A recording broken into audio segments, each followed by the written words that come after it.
जिस राज्य में दंड प्रावधान मजबूत नहीं होगा, उस राज्य में लोकतंत्र कभी जिंदा नहीं रह सकता है। इन लोगों ने लोकतंत्र का मजाक उड़ाया है और इसलिए इनको बकायदा इसका परिणाम भुगतना होगा। मैं देश की सरकार से भी अपील करता हूं और देश की जनता से भी अपील करता हूं, इनके प्रति कोई सहानुभूति मत रखिए। ये लोग दंगाई हैं, ये लोग गुंडे हैं, ये लोग मवाली हैं, ये लोग अराजक हैं।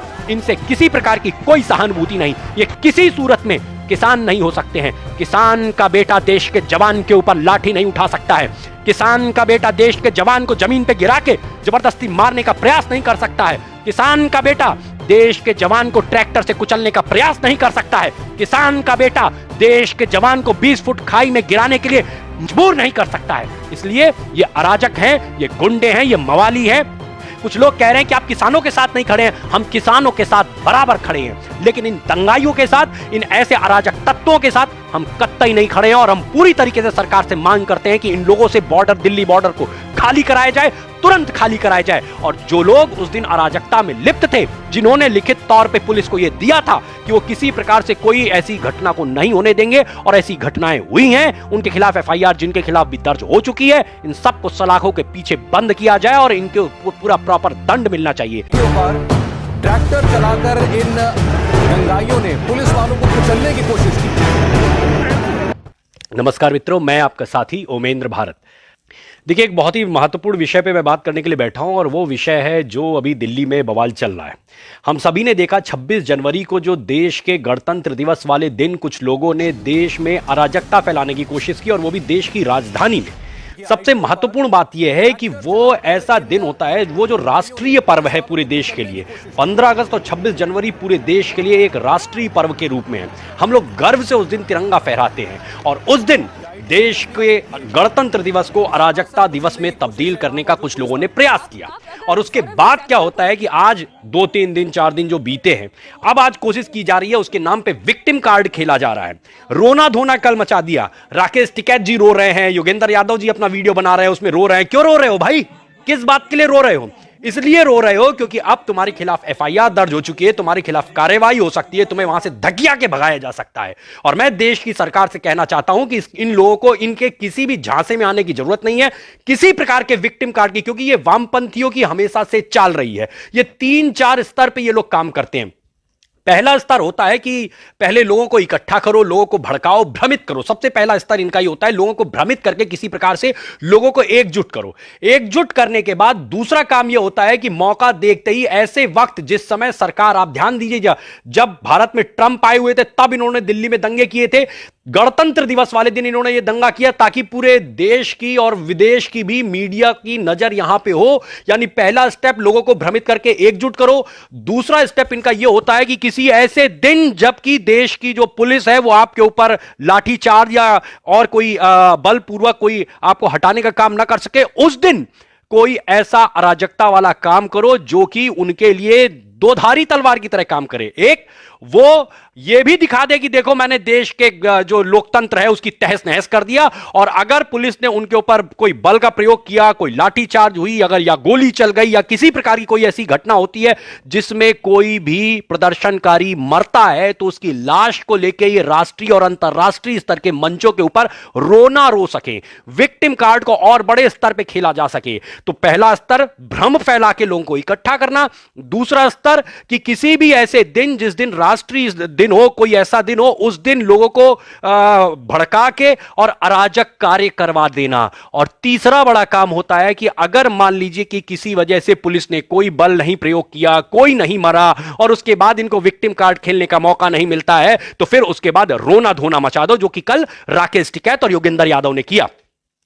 कुल मिला के ये तीसरा स्तर होने के बाद इनका एक चौथा स्तर आता है कि इनके जो लोग सहानुभूति के लिए बैठे रहते हैं मीडिया में, सोशल मीडिया में और भी पॉलिटिकल पार्टीज में, जो इनके क्या कह सकते हैं स्लीपिंग सेल्स बैठे हुए हैं, ये लोग इनके लिए फिर एक हवा बनाने का काम करते हैं। देखो देखो देखो राकेश टिकैत को मारने जा रहे हैं, देखो देखो देखो इनको जबरदस्ती वहां से भगाया जा रहा है, देखो देखो देखो इन लोग को क्या किया जा रहा है, ये जितने बेचारे शांतिपूर्वक बैठे हुए लोग, इन शांतिपूर्वक बैठे हुए लोगों को मारा जा रहा है। मैं इनसे पूछना चाहता हूं, ये शांतिपूर्वक बैठे हुए लोग 26 जनवरी को क्या कर रहे थे? क्या इन लोग को दिखाई नहीं दे रहा है?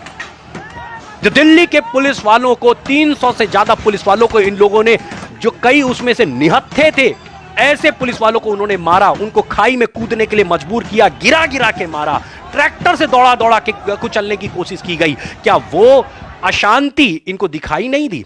आज वो कह रहे हैं कि ये जो शांतिपूर्वक बैठे लोगों को बलपूर्वक क्यों भगाने की, हटाने की कोशिश की जा रही है। एक एक विषय पे बात करने की आवश्यकता है।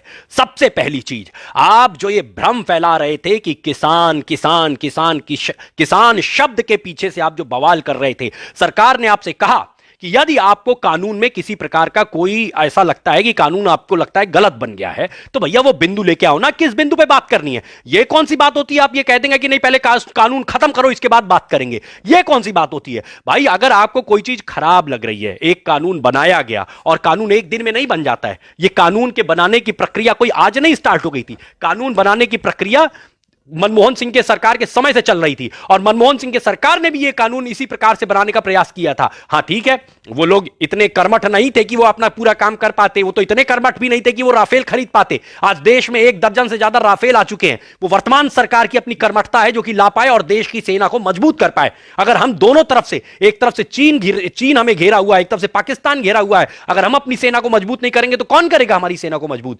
इसी तरीके से देश के किसान को मजबूत करने के लिए एक नए कानून की आवश्यकता थी और इस कानून की भी प्रक्रिया बहुत लंबे समय से चल रही थी। इसको बनाने की प्रक्रिया वर्तमान सरकार ने उसको बनाया। यदि आपको लगता है, किसी प्रकार से आपको लगता है कि इसमें कोई कमी है, तो आप बताइए किस बिंदु पे आपको आपत्ति है, उस बिंदु पे चर्चा करिए। यह कोई तरीका नहीं होता कि नहीं कानून हटाओ इसके बाद बात करेंगे। तो यही बात हो गई, यानी कि आप अड़े रहे क्योंकि आप जानते थे कि कानून तो नहीं हटेगा।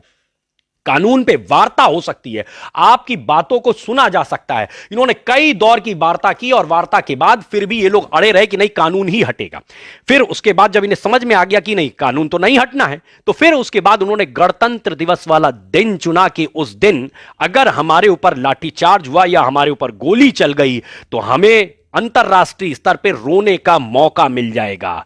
लेकिन पुलिस ने पूरा धैर्य दिखाया। मैं सल्यूट करता हूं दिल्ली पुलिस को कि जिसने उस दिन इन लोगों के इतने अत्याचार के बावजूद धैर्य कायम रखा और कोई ऐसी घटना नहीं होने दी जिसके वजह से भारत का अंतरराष्ट्रीय स्तर पे कहीं नाम खराब होता।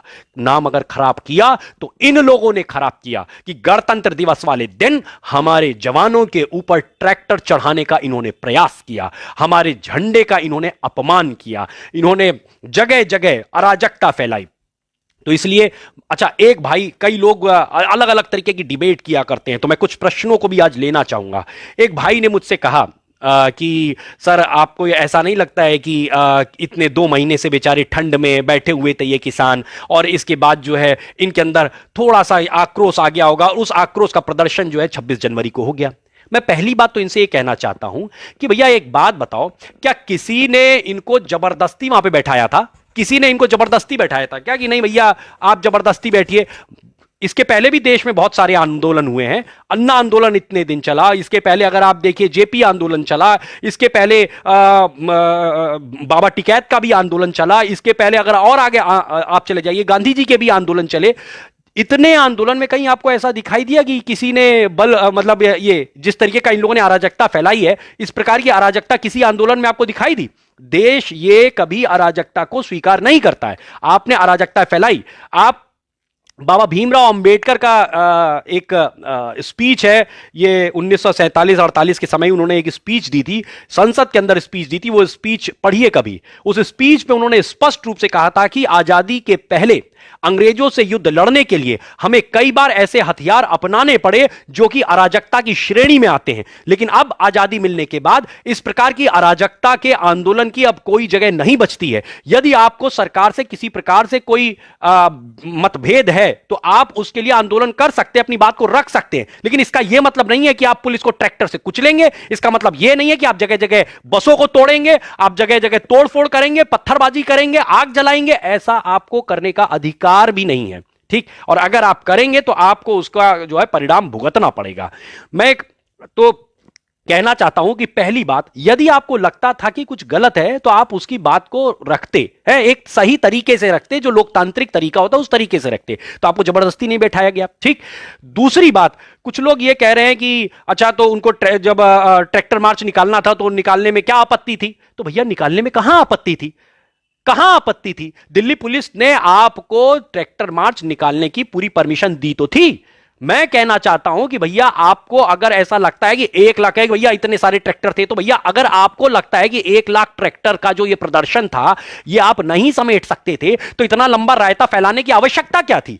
जब आपको लग रहा था कि ये अगर इतने ज्यादा ट्रैक्टर होंगे तो रायता फैल जाएगा, तो आपको इतना ज्यादा ट्रैक्टर लाने की जरूरत क्या थी? भाई आप प्रतीकात्मक रूप से भी तो कर सकते थे। 26 जनवरी में जो देश की परेड होती है राजपथ के ऊपर, मैं आपसे पूछना चाहता हूं कितने वहां पे कितनी झांकियां लगाई जाती हैं? अरे बमुश्किल भैया हर राज्य की एक झांकी होती है, इसके अलावा कुछ विभागों की होती है। मुझे लगता है कि 50 से 60-70 झांकियां होती हैं। आप कहते हैं 100 ट्रैक्टर ले आते, आप 200 ट्रैक्टर ले आते और 200 ट्रैक्टर के साथ उनको बहुत अच्छे से सजाते, देश की कृषि को दिखाते, देश के और जो विषय हैं उनको दिखाते, आप बहुत सारी चीजों को दिखा सकते थे। 100, 150, 200 ट्रैक्टर आप लाते और उन 100-200 ट्रैक्टर को बढ़िया सजा के, बढ़िया उस पर झांकी लगा के कुछ 25-50 किलोमीटर की आप एक यात्रा बना लेते। पुलिस आपको परमिशन दे ही रही थी और वो प्रतीकात्मक रूप से आप जो करना चाह रहे थे वो सही से हो जाता। और निश्चित रूप से अगर आप 25-50 किलोमीटर चलाते और 100, 150, 200 ट्रैक्टर के साथ ये काम करते तो ये नियंत्रित रह सकता था। जो चीजें अनियंत्रित हुई, जो अराजक हुई, आज जो ये लोग कह रहे हैं कि भैया हमारा काम नहीं था, योगेंद्र यादव का कल मैं लाइव वीडियो सुन रहा था, योगेंद्र यादव कह रहे हैं हमने नहीं किया, हमारे जो संगठन है उसके लोगों ने नहीं किया, हमारे ही संगठन का एक गुट था जो कि हमारे नियंत्रण में नहीं था, उसने जाके कर दिया। अरे भैया तो आप जब इतना रायता फैलाएंगे तो कोई ना कोई उसी में से हो सकता है जो कि अराजकता फैला देगा। जब 1 लाख 1.5 लाख ट्रैक्टर की आप बात करें कि हम 1.5 लाख ट्रैक्टर लेके आएंगे, तो जब आप 1-1.5 लाख ट्रैक्टर की बात करेंगे तो भैया उसमें न जाने कितनी भीड़ आ रही है, आप कहां तक सबको नियंत्रित कर सकते हैं? भारत सरकार राजपथ पे जो झांकी लगाती है 26 जनवरी वाले दिन, उसमें नहीं 1000 ट्रैक्टर, 1000 झांकियां लगाई जाती हैं। आप जो है जिसकी आपको कोई तैयारी भी नहीं थी, उस तैयारी का मतलब 4-5 दिन, एक हफ्ते की आपने तैयारी के अंदर 1.5 लाख ट्रैक्टर आप सड़क पे उतार देंगे तो अराजकता नहीं फैलेगी तो और क्या होगा? है? और उसके बाद फिर आप रोना रो रहे हैं, उसके बाद आप रो रहे हैं कि भैया अब देखो ये हमने तो किया नहीं था, कुछ लोग आ गए, हो गया। पूरी की पूरी गलती आपकी ही है, आपको ही भुगतना पड़ेगा इसका परिणाम। दूसरी चीज यह है कि आपके अंदर ही ऐसे बहुत सारे, और मैं तो इससे आगे बढ़ के एक बात कहता हूं, मैं ये मान के चलता हूं कि ये आपको पता था कि 1.5 लाख ट्रैक्टर या 1 लाख ट्रैक्टर जो आप लोग अनुमान बता रहे थे, राकेश टिकैत बोल रहे थे 3 लाख ट्रैक्टर आएगा, तो भैया जब आप 3 लाख ट्रैक्टर सोचे बैठे थे तो इसका मतलब है आप इस बात को, जब एक आम बच्चा इस बात को समझ सकता है कि 3 लाख ट्रैक्टर कहीं पे आएंगे तो उसमें अराजकता न हो, ऐसा नहीं माना जा सकता है। हर व्यक्ति यही कहेगा कि उसमें अराजकता होने की पूरी गुंजाइश थी। तो जब आपको यह पता था फिर आपने ऐसा किया क्यों? मेरा अपना मानना है, मेरी थ्योरी यह है कि ये लोग यही चाहते थे कि अगर 1 लाख, 1.5 लाख, 2 लाख ट्रैक्टर आएंगे दिल्ली के अंदर, अराजकता फैलेगी। इससे 2 काम होने वाले हैं। पहली चीज, हम दुनिया में यह दिखा पाएंगे कि देखो हम सरकार के सीने पे चढ़ के हमने जो है गुंडाई कर ली वहां पे। दूसरी चीज, अगर उस गुंडाई के प्रतिकार के रूप में पुलिस ने हमारे ऊपर फायरिंग कर दी, पुलिस ने हमारे ऊपर लाठीचार्ज कर दिया और ये भीड़ तंत्र में कुछ लोग मर आ गए, इनको क्या फर्क पड़ता है? जो नेता बैठे हुए हैं राकेश टिकैत या योगेंद्र यादव, इनको कोई फर्क नहीं पड़ता है। ये तो देखिए सुरक्षित बैठे हुए हैं, अभी भी सुरक्षित बैठे हुए हैं, लेकिन पुलिस वाले घायल पड़े हैं। इनके जो प्रदर्शनकारी आए थे, मैं मानता हूं कि इनमें से भी कुछ लोग घायल पड़े होंगे। राजदीप सरदेसाई जो है उसने एक ट्वीट कर दिया था जिसमें वो कह रहा था कि एक आदमी जो है उसको पुलिस ने गोली मार दी। ऐसे लोगों को तो पहले, ये राजदीप जैसे लोगों को तो उल्टा लटका के मारने की जरूरत है। इसने झूठी अफवाह फैलाई, इसके ऊपर तो एकदम एफआईआर दर्ज करके इसके ऊपर कार्रवाई होनी चाहिए। इसके बाद आप ये समझ, और उसमें एक आदमी घायल हुआ, पता नहीं घायल हुआ कि वो मरा, जो भी है वो बाद में पता चला कि वो एक तेज ट्रैक्टर के नीचे दब के वही प्रदर्शनकारी मर गया। तो मैं कहना चाह रहा हूं कि पुलिस घायल हुई, प्रदर्शनकारी घायल हुए, लेकिन ये जितने नेता थे, ये नेता चुपचाप बढ़िया आराम से बैठे हुए हैं, आज भी बैठे हुए हैं। जो भुकुर भुकुर रो रहे हैं आज ना, ये आराम से बैठे हुए हैं। तो कहने का मतलब है कि ये सारे नेता ये बात जानते थे कि अगर 1-1.5 लाख ट्रैक्टर आएंगे तो 2 काम होने वाला है। एक, हम दुनिया में दिखा पाएंगे कि देखो हमने देश की राजधानी दिल्ली में गुंडाई करके मोदी के सीने पे गुंडाई करके दिखा दिया। और दूसरी चीज, अगर कि पुलिस ने, दिल्ली पुलिस ने हमारे ऊपर फायरिंग की या लाठीचार्ज किया तो हम फिर उसके बाद रोना रोएंगे कि देखो हमारे आदमी को मार दिया, हमारे इतने आदमी मर गए, हमारे इतने लोग मर गए, इतने लोग मारे गए, हमारे साथ इतना गलत हो गया, हमारे साथ इतना गलत हो गया, तो ये रोना रोना चालू कर देंगे।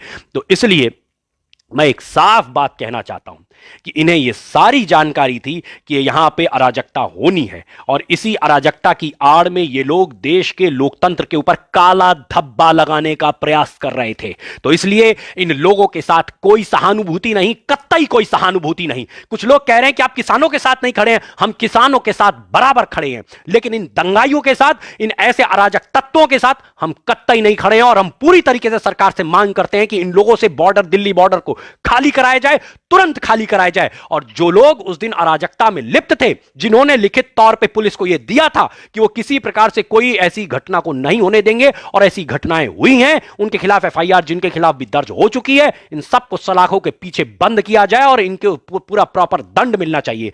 ये समझ लें, हमें ये समझने की आवश्यकता है, जिस राज्य में दंड प्रावधान मजबूत नहीं होगा, उस राज्य में लोकतंत्र कभी जिंदा नहीं रह सकता है। इन लोगों ने लोकतंत्र का मजाक उड़ाया है और इसलिए इनको बाकायदा इसका परिणाम भुगतना होगा।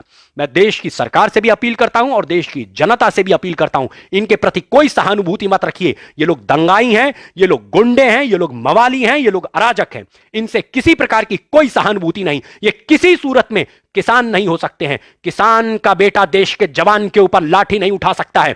किसान का बेटा देश के जवान को जमीन पे गिरा के जबरदस्ती मारने का प्रयास नहीं कर सकता है। किसान का बेटा देश के जवान को ट्रैक्टर से कुचलने का प्रयास नहीं कर सकता है। किसान का बेटा देश के जवान को 20 फुट खाई में गिराने के लिए मजबूर नहीं कर सकता है। इसलिए ये अराजक हैं, ये गुंडे हैं, ये मवाली हैं। और ये पूरा जो कुछ भी हो रहा था, इसको 3 प्रकार के लोग नियंत्रित कर रहे थे।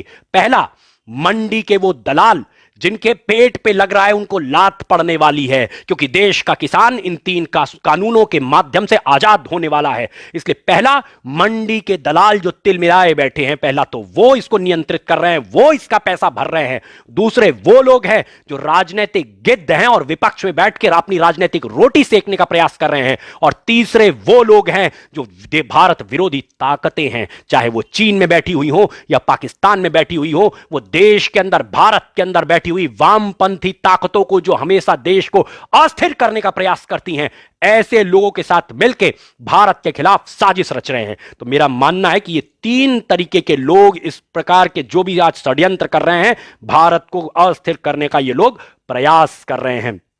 मैं अंतिम बात यही रखना चाहूंगा कि देश की जनता को आज जागरूक होने की जरूरत है, देश की जनता को एकजुट होने की जरूरत है। किसी सूरत में इनके साथ कोई सहानुभूति नहीं, कतई इनके विक्टिम कार्ड के ऊपर मत जाइए। ये लोग अभी और विक्टिम कार्ड खेलेंगे, अभी और रोना धोना मचाएंगे, लेकिन इनके रोने धोने के ऊपर हमें नहीं जाना है। देश का किसान मजबूत होने वाला है। मैंने इसके पहले भी कई वीडियो बनाए हैं। मैं वही बात कहना चाहूंगा कि आप जो मैंने वीडियो पहले जारी किए हैं, आप उन वीडियोस को देखिए, आपको समझ में आ जाएगी बात। अभी मैं इसमें इसी लाइव वीडियो के साथ ही मैं अभी वो वीडियोस भी डालूंगा, आप देखिए और समझिए। मैं एक बात, एक सिंपल सा सवाल पूछना चाहता हूं कि जो भी अभी 3 कानून लाए गए हैं, जो संशोधन जारी किए गए हैं, आप एक बात बताइए, वो केवल और केवल विकल्प रूप में दिया गया है। किसी किसान के ऊपर कोई बाध्यता नहीं है कि आज तक अगर आप मंडी में अपना माल बेचते रहे हैं तो अब आपको मंडी के बाहर बेचना है, कतई नहीं। आपके पास विकल्प है, आप चाहो तो मंडी में बेचो, आप चाहो तो बाहर बेच सकते हो। दूसरी चीज, जो लोग ये कॉन्ट्रैक्ट फार्मिंग को लेके हंगामा काट रहे हैं कि कॉन्ट्रैक्ट फार्मिंग आ गई है, वो देखो अडानी अंबानी का नाम लेके बवाल किया जा रहा है कि अब कॉन्ट्रैक्ट फार्मिंग होगी। आपको बाध्य नहीं किया जा रहा है कि आपको कॉन्ट्रैक्ट फार्मिंग करनी है, आपको ठेके पे खेती देना है, कतई जरूरी नहीं है। आप चाहो तो जैसे आप पहले कर रहे थे वैसे ही करो। आपको मात्र एक नया विकल्प दिया गया है, केवल और केवल एक विकल्प। जिस तरीके से हम लोग पहले लैंडलाइन का इस्तेमाल करते थे और हमारे सामने मोबाइल का एक विकल्प आया, हमें किसी ने बाध्य नहीं किया था कि अब आपको मोबाइल इस्तेमाल करना है। हाँ ठीक है, हमारी जरूरत हमने देखी, हमने समझी कि हाँ मोबाइल हमारे लिए एक अच्छा उपयोगी यंत्र हो सकता है, तो हम लोगों ने मोबाइल का इस्तेमाल करना खूब चालू किया। तो इसी तरीके से एक विकल्प के रूप में आपको यह कानून दिए गए हैं, बाध्य नहीं किया गया है। फिर इसलिए बवाल किस बात को लेके हो रहा है? दूसरी चीज, जो अडानी और अंबानी और दूसरे व्यापारियों को लेके ये बवाल काटा जा रहा है, मैं आपको एक बात बताना चाहता हूं, याद रखिएगा। पंजाब की ज्यादातर मंडियों के मालिक कौन है आपको मालूम है? बादल परिवार के लोग, कैप्टन परिवार के लोग और इसी प्रकार के कई राजनीतिक घरानों के लोग आज तक इन मंडियों के ऊपर राज कर रहे थे। ये जो तिलमिलाहट है इन लोग के अंदर की, ये तिलमिलाहट की वजह समझिए। इनको ये लग रहा है कि अभी तक जो ये बादल परिवार और ये कैप्टन परिवार और दूसरे राजनीतिक घराने इसमें इन्वॉल्व थे, अब देश के दूसरे नए व्यापारियों को, छोटे बड़े कई, केवल अडानी अंबानी की बात नहीं हो रही है, मैं और आप भी कर सकते हैं ये काम। हम कॉन्ट्रैक्ट फार्मिंग कर सकते हैं, क्यों नहीं कर सकते हम कॉन्ट्रैक्ट फार्मिंग? तो इसलिए ऐसे देश के बहुत से नौजवानों को, जो नए स्टार्टअप चालू हो रहे हैं, उनको ऐसा मौका मिलेगा, वो कॉन्ट्रैक्ट फार्मिंग कर सकते हैं। आज उनकी जो ये कह सकते हैं कि उनका जो राज घरानों की जो आज इसके ऊपर मोनोपॉली चल रही थी, उस मोनोपॉली को चूंकि चैलेंज मिल रहा है, इसलिए इनके अंदर की तिलमिलाहट है और इसलिए ये भाड़े के टट्टुओं के माध्यम से ये पूरा आंदोलन अभी तक चला रहे थे। और 26 जनवरी को भी इन्हीं भाड़े के टट्टुओं के माध्यम से इन्होंने दिल्ली के अंदर अराजकता फैलाने का प्रयास किया है। मैं आपसे ये केवल कहना चाहूंगा कि लोगों को जागरूक करिए, किसी सूरत में इन अराजक तत्वों का साथ मत दीजिए, इन लोगों के खिलाफ आवाज उठाइए, देश की सरकार को आप अपील करिए। मैं भी अपील करता हूं देश की सरकार को, दिल्ली की पुलिस को, उत्तर प्रदेश की पुलिस को, हरियाणा की पुलिस को कि जहां जहां जिस जिस बॉर्डर पे ये लोग बैठे हैं, लठ मार के भगाया जाए इनको और वो सारे बॉर्डर खाली किए जाएं। यूपी की जनता, हरियाणा की जनता, दिल्ली की जनता लगातार इनके जाम की वजह से परेशान हो रही है। बहुत से ऐसे युवा हैं जो गाजियाबाद में रहते हैं, नोएडा में रहते हैं, गुड़गांव में रहते हैं, उन्हें रोज दिल्ली जाना होता है, लेकिन इन लोगों ने बॉर्डर सील किए हुए हैं और उसकी वजह से न जाने कितने नौजवान, न जाने कितनी नवयुवतियां जो आज नौकरी के लिए दिल्ली जाती हैं, वो परेशान हो रही हैं। और हम सोच रहे थे कि किसान है, किसान है, किसान है, और इन्होंने अपना असली चेहरा 26 जनवरी 2021 के दिन दिखा दिया है। अब इसलिए इनके साथ कोई सहानुभूति नहीं है, पूरी तरीके से इनको वहां से हटाया जाए। इनको अगर लठ मारने की जरूरत पड़े, लठ मारा जाए। जिन्होंने गलतियां की है, जो इनमें मुख्य अभियुक्त हैं, उन सभी को उठा के जेल के अंदर बंद किया जाए, ताकि देश में एक बार फिर से लोकतंत्र की जो इज्जत है, लोकतंत्र का जो सम्मान है, उसको स्थापित किया जा सके। जय हिंद, जय भारत।